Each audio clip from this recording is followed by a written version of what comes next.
Малхуан сұлу. Ертеде адам баласына бітпеген сұлудың сұлуы Малхуан деген қыз өтіпті.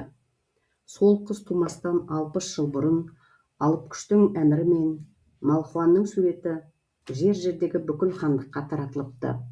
Қыздың сұлу бейнесіне таң болмаған жан қалмапты. Сол кезде бір өзінен басқаны жан демейтін менменшіл қара ниет хан болыпты. Ханның 40 сарайы бар екен. Сарайларының сәндігілігі сондай жақұт, маржан, алтын, күмістермен әшекейлеп салдырылған екен. Хан Малхуанның суретін көріп қызға ғашық болады. Сондықтан егер осы қыз бұл дүниенің үстінде туса, қалайда іздеп тауып аламын деп өз-өзіне серт қойып, жансыз бейнені бір сарайға сақтауға бұйырады. Сөйтіп сарайдың кілтін өзінің шашбауына тағып жүретін болады. Күндердің күнінде ханның жалғыз баласы бас уәзірдің баласымен ойнап жүріп, сарайларды ашып көрмек болады. Көруге көңілі кетіп, шешесіне келіп сарайлардың кілтін сұрайды. Кілттерді алып, сарайларды ашып, аралап, қызығына құмартқан бала бір кезде бір кілттің жоқ екенін сезеді. Шешесіне келіп қайта сұрап еді, шешесі: «Шырағым, ол кілт әкеңнің шашбауында, оны алу қиын. Әкең намаз оқығанда ғана шешіп қояды, басқа кездерде өзінде болады» дейді. Баласы әкесін аңдып жүріп, кілтті ұрлап алып, уәзірдің баласымен сарайға келеді. Келсе бір тамаша сұлу, ай десе аузы, күн десе көзі бар қыздың суреті тұр. Суретті көріп, ханның баласы есінен танып құлайды. Бала біраз жатып есін жинап, уәзірдің баласының сүйеуімен үйіне келеді. Сонан былай науқасқа ұшырайды. Хан тәуіптен тәуіп қоймай қаратып, баланың ауруына шипа іздейді. Тәуіп: «Балаңыз сары ауру, оның емі Малхуан сұлу.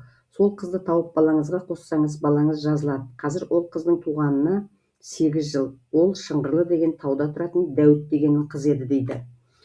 Хан жалғыз баласына уәзірінің баласын қосып, екеуін бірдей аттұрман ертоқым беріп, бірдей киім кигізіп жолға шығарып салады. Сонымен екі бала Шыңғырлы тауын іздеп жолға шығады. Аз жүре ме, көп жүре ме, кім білсін, бір кезде екеуі 40 күншілік қараңғылыққа түсіп кетеді. Оларды қолына шырақ ұстаған бір қария жер үстіне шығарып салады. Қария айрыларда жөн сұрайды. Жігіттер жөндерін айтады. Сонда қария тұрып: «Балаларым, бұл жол ауыр жол екен. Әуелі алдарыңнан бір жалмауыз кемпір кездеседі. Сол кемпір бір қойшы баланы көрсетеді. Сол қойшы бала Шыңғырлыдағы Малхуан сұлудың шаһарына жеткізер» деп шал батасын береді. Екі жігіт жүріп келеді. Бір кезде аспанға қарай будақтаған түтінді көреді. Бұл кемпірдің үйшігінен шыққан түтін екен. Кемпір екі жігітті көріп қуана қарсы алады. Жігіттер сәлем беріп үлгергенше кемпір хан баласын жұтып жіберді де қайта түсіреді. Рақымшылығы түсіп, екі баланың сұлулығына таң қалып, жөн-жосығын сұрайды. «Балаларым, жолдарың болсын. Менің рақымшылығым түсіп, сендердің биліктеріңді өздеріңе бердім. Енді менен бұйымтайларыңды сұраңдар» дейді. Балалар қуанады, жөндерін айтады. «Мақсаттарыңа жетесіңдер. Ол қыз осы арадан қашық емес. Мынау көрінген Шыңғырлы тауы алдарыңда қалың орман бар. Сол орманның ішінде Малхуан сұлудың мекені бар. Малхуан білімді, көрікті» деп дабыры жер жарып жатыр. Қазір қызды құлық сұмдылыққа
Жүрө жүрө бір бұлаққа келет, тынығып дем алмақшы болып әрі-бері отырғаннан кейін көздері ұйқыға кетеді. Бәрі ұйықтап кетіп, тек уәзірдің баласы ғана ұйықтай алмайды.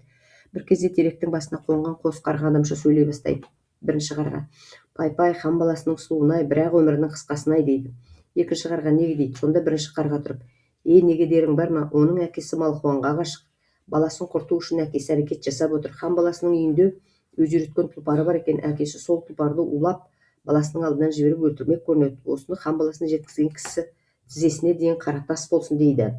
Әлден соң әлгі қарға отырып: баланың әкесі тамаққа у қосып әзірлепті дейді. Осыны хан баласына жеткізген адам емшегіне дейін қара тас болып қатсын дейді.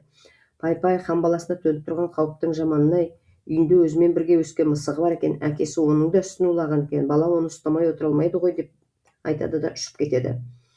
Уәзір баласы ренжіп жолдастарын оятып жүрейік дейді, бірақ төртеуі елге келіп жетеді. Бір мезгілде жұлқынып тізесін кеміріп баланың тұлпар алдынан шығады. Уәзір баласы оны шауып өлтіреді.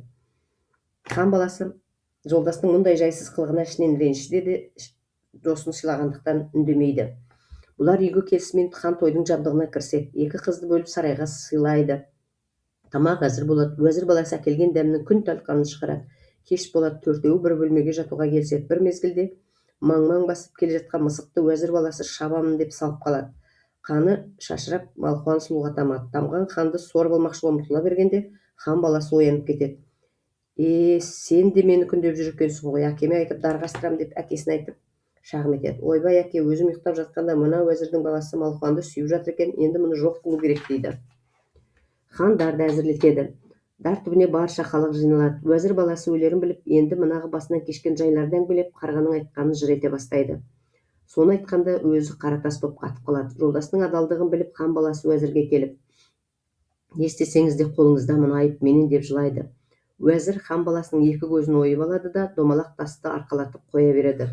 Хан баласы тасты көтеріп, шаршап, шалдығып бір жерге келсе, бір талай аңдар жиналып сөйлесіп отыр екен. Қасқыр тұрып: япырмай, осы араның шөбі де суы да тамаша, кем-кетігіңді түзеуіңе, жоғыңды табуыңа, тамақтануыңа бәріне де шипалы еді дейді. Түлкі тұрып: оның рас, анада менің аяғымның кемдігі осының суынан жазып кетті ғой дейді. Бала осының бәрін естіп суды табуға әрекет жасайды. Ол суға келіп көзін сипап жібереді, көзі шайдай ашылып кетті. Арқалаған тасты суға салып қалған екен, өзінің жолдасы бұрынғы қалпына келеді. Сөйтіп екеуі ақылдасып, елді іздемей-ақ осы жерде еңбек етейік деседі. Олар жылқы бағып бір ханға жалданады. Күндердің күнде бір тойға барамыз деп бүкіл жұрт кете бастайды. Екі жігіттің де барғысы келеді, бірақ хан оларға ат бермейді. Хан баласының қалтасында өзінің аттарының бір тал қылы жүр екен, соны тұтатып жіберіп, аттары жетіп келеді. Тойға бұлар да келсе де, той болып жатқан ел өз ел екен. Хан Малхуанға уәзірі Еркежанға үйленемін деп жасаған той екен. Екі қыз сағынған жарларын сырттан таниды, бірақ қуаныштарын білдірмейді.